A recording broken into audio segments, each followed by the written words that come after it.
ರಾಜ್ಯ ರಾಜಕಾರಣದ ವಿಚಾರಕ್ಕೆ ಬರೋಣ. ರಾಜ್ಯ ಕಾಂಗ್ರೆಸ್ನಲ್ಲಿ ಸಿಎಂ ಕುರ್ಚಿಯ ಜಟಾಪಟಿ ಕದರ ಸದನ ಮುಗಿದ ನಂತರ ಏರ್ಪಡ್ತಾ ಇದೆ. ಈಗ ಮತ್ತೊಮ್ಮೆ ಅದರ ಭಾಗವಾಗಿ ಕೆಎನ್ ರಾಜಣ್ಣ ಅವರು ರಾಹುಲ್ ಗಾಂಧಿ ಅವರಿಗೆ ಪತ್ರ ಬರೆದಿದ್ದರಲ್ಲ, ಡಿಕೆ ಶಿವಕುಮಾರ್ ಅವರ ವಿರುದ್ಧ ಏನೋ ಕಂಪ್ಲೇಂಟ್ ಕೊಟ್ಟಿದ್ದಾರೆ ಅಂತ ಕದನ ಜೋರಾಗಿದೆ. ಸಿದ್ದರಾಮಯ್ಯನವರನ್ನು ಕೂಡ ಭೇಟಿ ಮಾಡಿದ್ರು ಈಗ ನಿನ್ನೆ.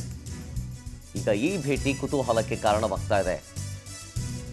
ಬೆಂಗಳೂರಿನ ಕಾವೇರಿ ನಿವಾಸದಲ್ಲಿ ಸಿದ್ದರಾಮಯ್ಯನವರು ಮತ್ತು ಕೆಎನ್ ರಾಜಣ್ಣ ಅವರು ಇಬ್ಬರೂ ಭೇಟಿ ಕೊಟ್ಟು ಮಾತುಕತೆಯನ್ನು ನಡೆಸಿದ್ದಾರೆ. ಮುಖಾಮುಖಿಯಾಗಿ ಸುಮಾರು 1 ಗಂಟೆಗಳ ಕಾಲ ರಾಜಣ್ಣ ಅವರ ಜೊತೆಗೆ ಸಿದ್ದರಾಮಯ್ಯನವರು ಚರ್ಚೆ ಮಾಡಿದ್ದಾರೆ. ಆದರೆ ರಾಜಕೀಯ ಚರ್ಚೆ ಏನು ಮಾಡಿಲ್ಲ ನಾವು ಅಂತ ಕೆಎನ್ ರಾಜಣ್ಣ ಅವರು ಹೊರಗೆ ಬಂದಂತಹ ಸಂದರ್ಭದಲ್ಲಿ ರಿಯಾಕ್ಷನ್ ಕೊಟ್ಟರು. ರಾಹುಲ್ ಗಾಂಧಿಗೆ ಪತ್ರವನ್ನು ಬರೆದು ಕೆಎನ್ ರಾಜಣ್ಣ ಅವರು ದೂರು ಕೊಟ್ಟಿದ್ದಾರೆ ಅನ್ನೋ ಮಾತಿದೆ. ಈ ಬೆಳವಣಿಗೆಗಳ ಬಗ್ಗೆ ಕುತೂಹಲವನ್ನು ಮೂಡಿಸ್ತಾ ಇದೆ. ಅಂದರೆ ಕೆಎನ್ ರಾಜಣ್ಣ ಅವರ ನಡೆ ಕುತೂಹಲಕ್ಕೆ ಕಾರಣ ಆಗ್ತಾ ಇದೆ. ಮೊದಲಿಗೆ ಡಿಕೆ ಶಿವಕುಮಾರ್ ಅವರನ್ನು ಭೇಟಿ ಮಾಡ್ತಾರೆ. ಕೆಎನ್ ರಾಜಣ್ಣ ಅವರನ್ನು ಭೇಟಿ ಮಾಡಿ ಹೂಗುಚ್ಛವನ್ನು ಕೊಟ್ಟು ಫೋಟೋಗೆ ಸ್ಮೈಲ್ ಕೊಟ್ಟಿರ್ತಾರೆ. ಅದಾದ ಮೇಲೆ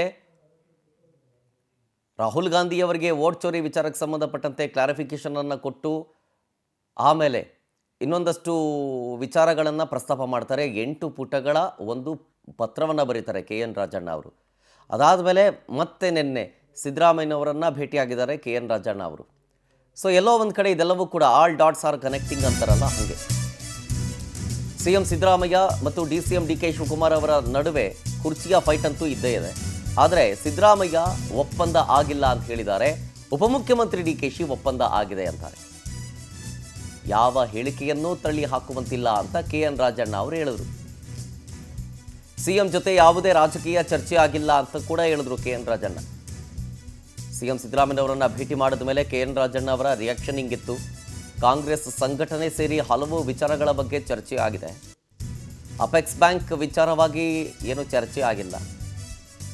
ಡಿಕೆಶಿ ಅಧ್ಯಕ್ಷ ಆಗಿರೋ ತನಕ ಅವರೇ ನಮ್ಮ ಅಧ್ಯಕ್ಷರಾಗಿರ್ತಾರೆ. ಸಿಎಂ ಸಿದ್ದರಾಮಯ್ಯನವರನ್ನ ಭೇಟಿ ಮಾಡಿದ ಮೇಲೆ ಕೆಎನ್ ರಾಜಣ್ಣ ಅವರು ಸ್ಟೇಟ್ಮೆಂಟ್ ಕೊಟ್ಟರು.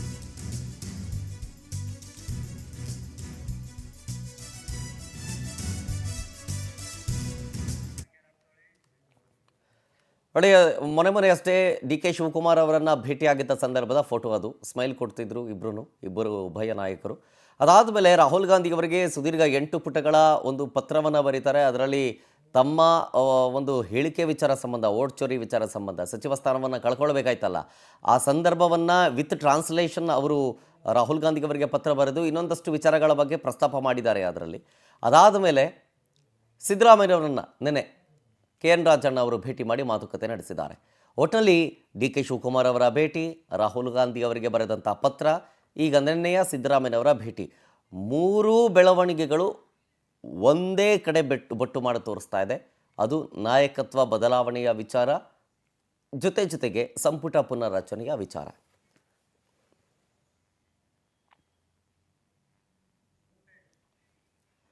ಡೀಟೇಲ್ಸ್ ಕೊಡ್ತಾರೆ ಇದ್ರ ಬಗ್ಗೆ ನಮ್ಮ ಪ್ರತಿನಿಧಿ ರೂಪೇಶ್ ಬೈಂದೂರು ಲೈವ್ನಲ್ಲಿ. ರೂಪೇಶ್, ಮೊನ್ನೆ ಅಷ್ಟೇ ಡಿಕೆ ಶಿವಕುಮಾರ್ ಅವರನ್ನು ಭೇಟಿ ಆಗ್ತಾರೆ. ಫಸ್ಟು. ಸೆಕೆಂಡು, ರಾಹುಲ್ ಗಾಂಧಿ ಅವರಿಗೆ 8 ಪುಟಗಳ ಪತ್ರವನ್ನು ಬರೀತಾರೆ. ಮತ್ತೆ ನಿನ್ನೆ ಸಿದ್ದರಾಮಯ್ಯನವರನ್ನು ಭೇಟಿ ಆಗ್ತಾರೆ. ಮೋಸ್ಟ್ಲಿ ಈ 3 ಪ್ರಸಂಗಗಳು ಒಂದೇ ಕಡೆ ಬೊಟ್ಟು ಮಾಡ್ತಾ ಇದೆ ಅಂತ ಅನ್ಸುತ್ತೆ.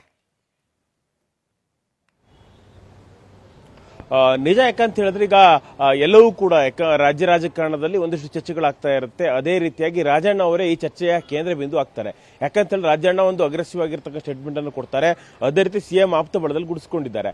ಆದರೆ ಡಿಕೆ ಶಿವಕುಮಾರ್ ಅವರು ಕೆಎನ್ ರಾಜಣ್ಣ ಅವರನ್ನ ಭೇಟಿಯಾಗಿದ್ದಾರೆ. ಎಲ್ಲೋ ಒಂದ್ ಕಡೆ ಯಾಕಪ್ಪ ಭೇಟಿ ಆದ್ರು ಅನ್ನುವಂಥ ವಿಚಾರ, ಅದೇ ರೀತಿಯಾಗಿ ಏನು ಕಾರಣ ಇರಬಹುದು ಅನ್ನೋ ಕುತೂಹಲ ಎಲ್ಲರಿಗೂ ಕೂಡ ಇದ್ದೇ ಇರುತ್ತೆ. ಹೀಗಾಗಿ ಒಂದಿಷ್ಟು ಮಹತ್ವದ ಚರ್ಚೆಯನ್ನ ಡಿಕೆ ಶಿವಕುಮಾರ್ ಭೇಟಿ ವೇಳೆಯಲ್ಲಿ ಚರ್ಚೆ ಮಾಡಿದ್ದಾರೆ. ಡಿಕೆ ಶಿವಕುಮಾರ್ಗೆ ಸಿಎಂ ಆಪ್ತರನ್ನು ಸೆಳಿಬೇಕು, ಅದೇ ರೀತಿ ಸಿಎಂ ಆಪ್ತರು ಸೆಳೆದಿದ್ದು ಕೂಡ ಪರವಾಗಿಲ್ಲ. ಹೀಗಾಗಿ ಏನಾದ್ರೂ ಅಧಿಕಾರ ಸಿಕ್ಕುವಂತ ಸಂದರ್ಭ ಬಂದ್ರೆ ನೀವು ಸಹಕಾರ ಮಾಡಬೇಕು. ಯಾಕಂತ ಹೇಳಿದ್ರೆ ಹೈಕಮಾಂಡ್ ನಿರ್ಧಾರಕ್ಕೆ ನೀವು ಗೌರವಿಸಬೇಕು ಅಂತ ಅರ್ಥದಲ್ಲಿ ಡಿಕೆ ಶಿವಕುಮಾರ್ ಮನವಿಯನ್ನ ಮಾಡ್ಕೊಂಡಿದ್ದಾರೆ ಅಂತೇಳಿ.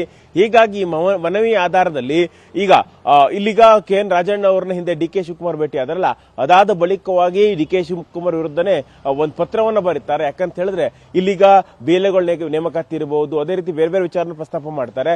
ಅದೇ ರೀತಿ ಪರೋಕ್ಷವಾಗಿ ಡಿಕೆ ಶಿವಕುಮಾರ್ ವಿರುದ್ಧವಾಗಿ ಹೈಕಮಾಂಡ್ ದೂರು ಕೊಟ್ಟಂತೆ ಇತ್ತು ಈ ಪತ್ರ, ಇದನ್ನ ಗಮನಿಸಿಕೊಂಡಿದ್ದೇವೆ. ಈ ಪತ್ರ ಬಳಿದ ಬಳಿಕವಾಗಿ ಇಲ್ಲಿ ಮತ್ತೆ ಪುನಃ ಸಿಎಂ ಸಿದ್ದರಾಮಯ್ಯನವರನ್ನ ಭೇಟಿಯಾಗಲಿಕ್ಕೆ ನಿನ್ನೆ ಕೆ.ಎನ್. ರಾಜಣ್ಣ ಅವರು ಬಂದಿದ್ರು.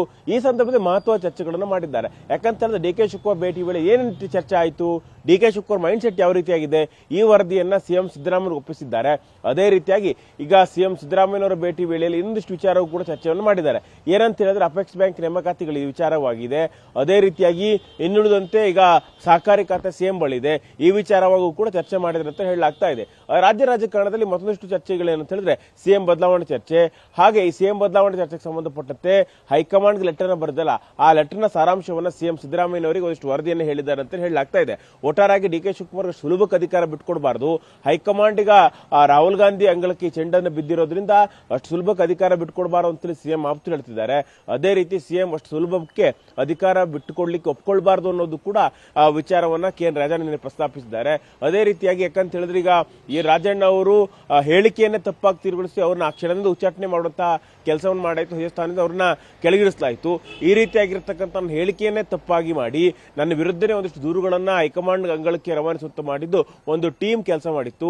ಹೀಗಾಗಿ ಈ ಟೀಮ್ ವಿರುದ್ಧವಾಗಿ ಕ್ರಮ ಕೈಗೊಳ್ಳಬೇಕು ಅಂತೇಳಿ ಕೂಡ ಸಿಎಂ ಬಳಿ ಒತ್ತಾಯಿಸಿದ್ರಂತೆ ಹೇಳಲಾಗ್ತಾ ಇದೆ. Sharath. Okay, thank you Rupesh ಡೀಟೇಲ್ಸ್ಗಾಗಿ.